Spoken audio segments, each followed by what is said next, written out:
March towards liberty starts now. This is Freedom Watch. Barreling towards bankruptcy. Another ratings agency warns that it will likely downgrade the credit of the United States government if the debt ceiling isn't raised by August 2nd. We ask Senator John Barrasso if this will force his fellow Republicans to make a deal and let the government go deeper into debt. That government is best which governs least. The people are entitled to a government that stays within the confines of the Constitution. The Constitution was written to keep the government off the people's backs. Barrasso, Hennigan, Brooke, Heldman, Rothman, Freedom Watch. The revolution continues now.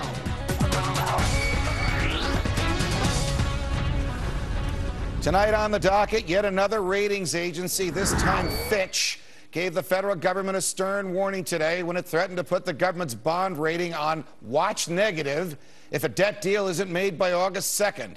But what are Wall Street and Capitol Hill to make of this? Will Republicans feel pressured to include tax hikes in a debt ceiling deal? Or will the administration get the message that they must make meaningful spending cuts to avert another crisis?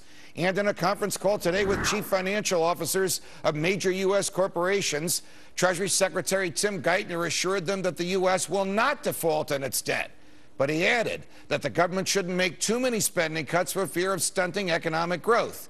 Sounds like the administration still thinks that more borrowing and spending can cure problems caused by too much borrowing and spending. Also today, Vice President Biden's deficit reduction talks resumed. They're attempting to make a deal that includes $4 trillion in cuts over the next 10 years. But is such a plan feasible? How can this vice president and these members of Congress make a deal that extends beyond their likely times in office?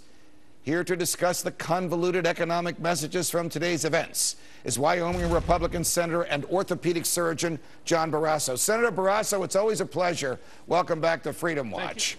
Thanks so much for having me, Judge. Are the Republicans seriously considering an increase in taxes in order to cut some kind of a deal with the vice president in these debt talks? Or can you put that rumor, that idea, to bed or in a grave?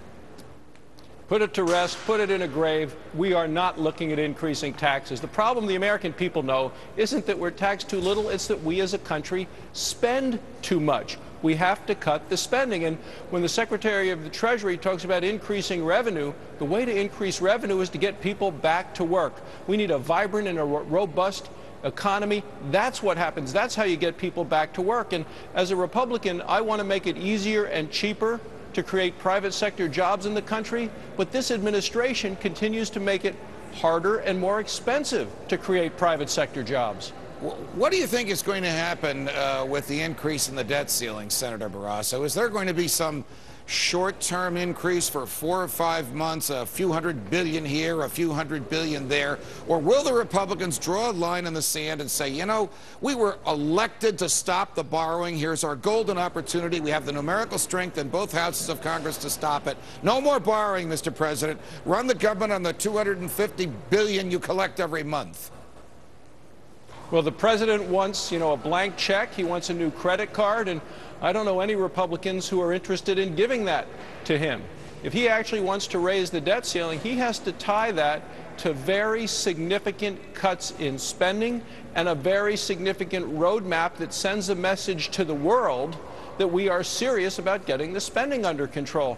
And fundamentally, I want to see a balanced budget amendment to the Constitution. As a nation, we need to start living within our means. All right. Senator, how would this actually be feasible? Let's say President Obama and the Democrats in the Senate agree that the president will spend less money in the future in return for borrowing more money now.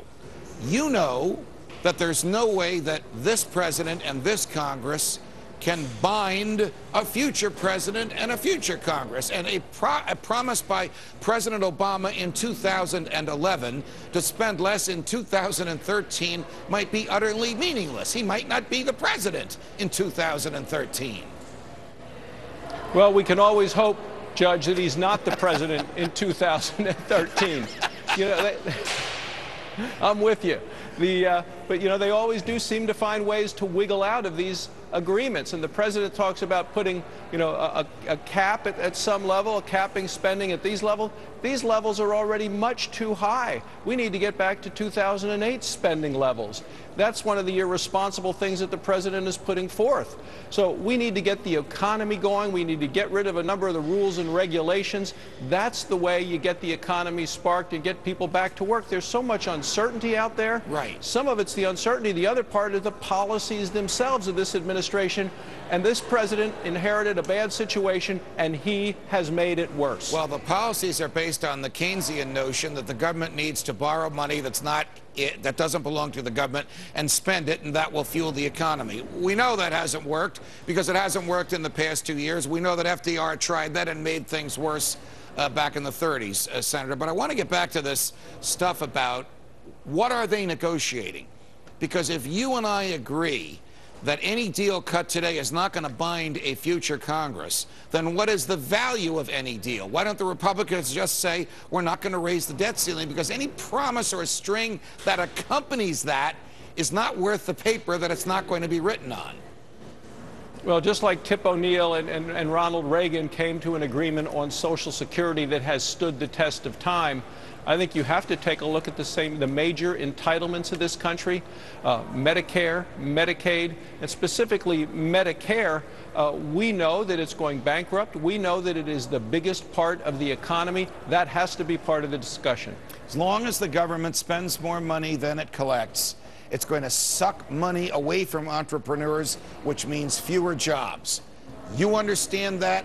High school students studying economics understand it, but ideologically driven colleagues of yours do not. What can you do to make them understand basic economics 101, Senator Barrasso? Yeah. Well, it may take another election. It may take another election in 2012 because families around Wyoming understand you can't spend more than you bring in. Our state has a balanced budget amendment. Its Constitution says you can't spend more, and as a result, we actually have money built up. Washington needs to take some of those lessons from some of our states and apply that here. But this is a country that continues to spend more than it takes in, an administration who's been doing that on steroids. Senator John Barrasso from Wyoming, it's a pleasure. Thanks for joining us. Thanks, Judge.